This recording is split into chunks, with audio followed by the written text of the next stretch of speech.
Yes, because she raised... Honorable, don't respond to people from the sides. Remain on the script. Thank you, Right Honorable, for the protection. Because the member said that people went to Kyankwanzi and their relatives cannot access them. So this is the point I'm making. Right Honorable Speaker and Honorable colleagues, when the first group arrived at Entebbe, they indeed requested to have a meeting with the president. Yes, and I informed the president and he accepted. But you know, we have been bringing these people in bits.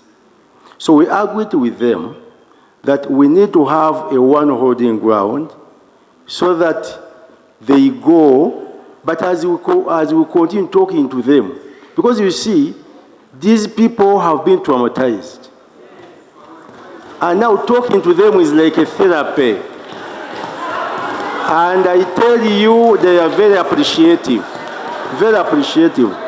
To the extent, Right Honorable, to the extent that, Honorable colleagues, to the extent that even those that had come back on their own are now requesting to be put on the list to access Kyankwanzi. This is a very good achievement, and indeed, they are very, very happy for this arrangement. The leader of opposition, Honorable George Senyonyi, made a follow-up on the matter of the repatriation process of Ugandans from South Africa. Right Honorable Speaker, you guided that I present a comprehensive statement on the matter to this House. I therefore beg you to proceed. Right Honorable Speaker, I am grateful for this opportunity to update this august House on the measures undertaken by the government of Uganda in response to the recent attacks against foreign nationals in the Republic of South Africa and the evacuation of our citizens whose safety was at risk. Honorable colleagues, in mid-June 2026, vigilante pressure groups, principally the March to March group, issued a self-imposed deadline of 30th June, demanding that all undocumented foreign nationals leave South Africa. This ultimatum regrettably contributed to attacks against foreign nationals and damage to business owned by migrants from across the African continent. I wish to place on record our profound appreciations to His Excellency the President of the Republic of Uganda for his timely directive that arrangements be made to evacuate our citizens whose safety had placed in jeopardy. Pursuant to that directive, the Right Honorable Prime Minister coordinated my ministry, the Minister of Works and Transport, the Chief of Defense Forces, Uganda Airlines, the Uganda High Commission in Pretoria, and the leadership of the Ugandan community in South Africa, and also Minister of Finance. I'm happy to report that as of Tuesday, 7th July 2026, a total of 808 Ugandans had been repatriated back home. And we will continue to coordinate emergency support.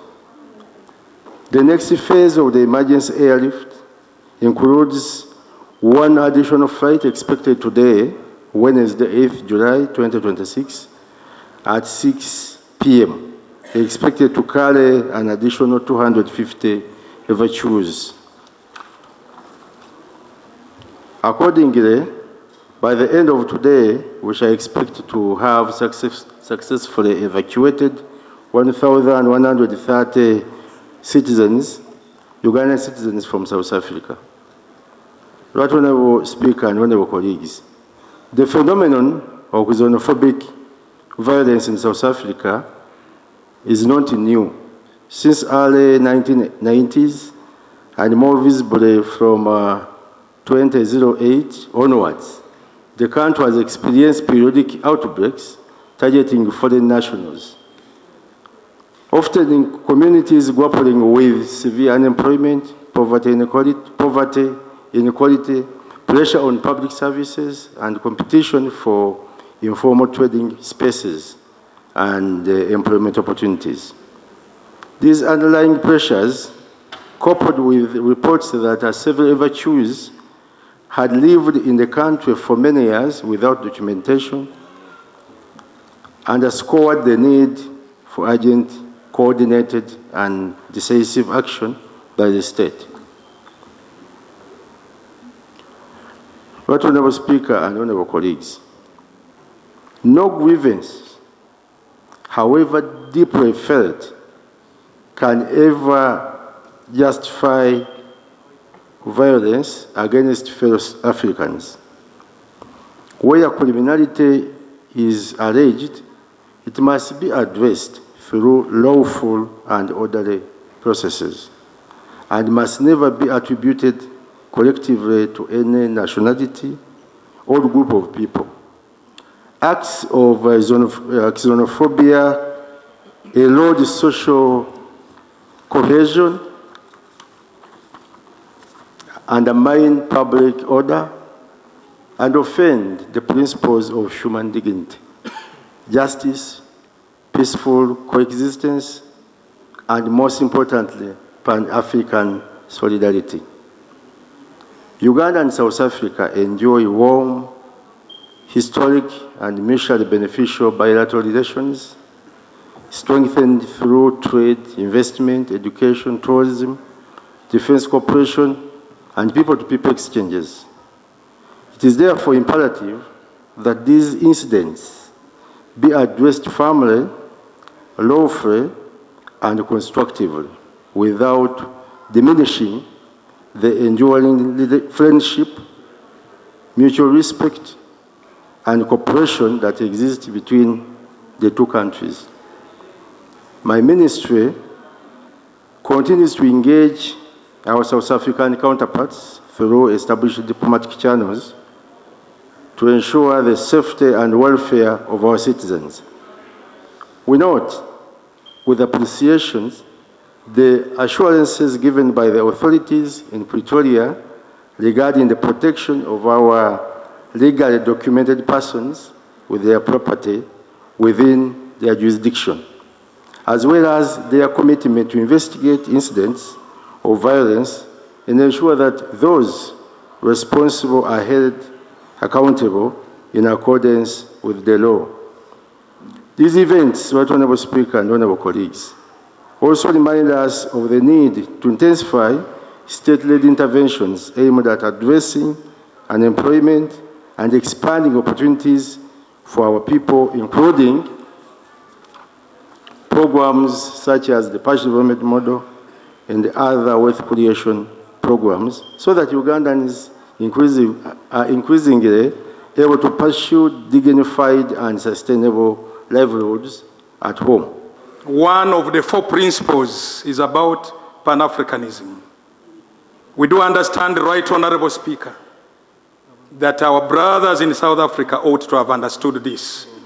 I want, in good measure, to thank the Honourable Minister, and especially for what the government has done on evacuations from South Africa. I have my own residents, over 50 of them already in Kyankwanzi, undergoing psychosocial support, which is okay on the side of government. But of course, equally, Mr. Minister, sir, this is not xenophobia. This is not Afrophobia. It is Negrophobia. Negro, they hate only black. You have been in South Africa, Right Honourable Speaker, in all these places. You are aware there are some illegals who are white, Arab, Indian. They are going for only and only anybody with the Rasta skin like mine. That cannot be tolerated, certainly. But we want also to say before you, and at an appropriate time, of course, I will lay on table one of the deceased, one of those ones murdered by these vigilantes. Parliament can see, and it's not good. Even when somebody has gone there illegally, there are processes, there are international protocols towards that, Mr. Speaker, you know it. And I want to request that I lay on table displayed for the press to see. Yeah. He's called Nasima Ronald, son of Fred Lwandanyi, from my constituency, actually my home area. And he's dead. I want to thank government for evacuating the body. Thank you so much, and the support to the family especially. And we must give credit where it has been done.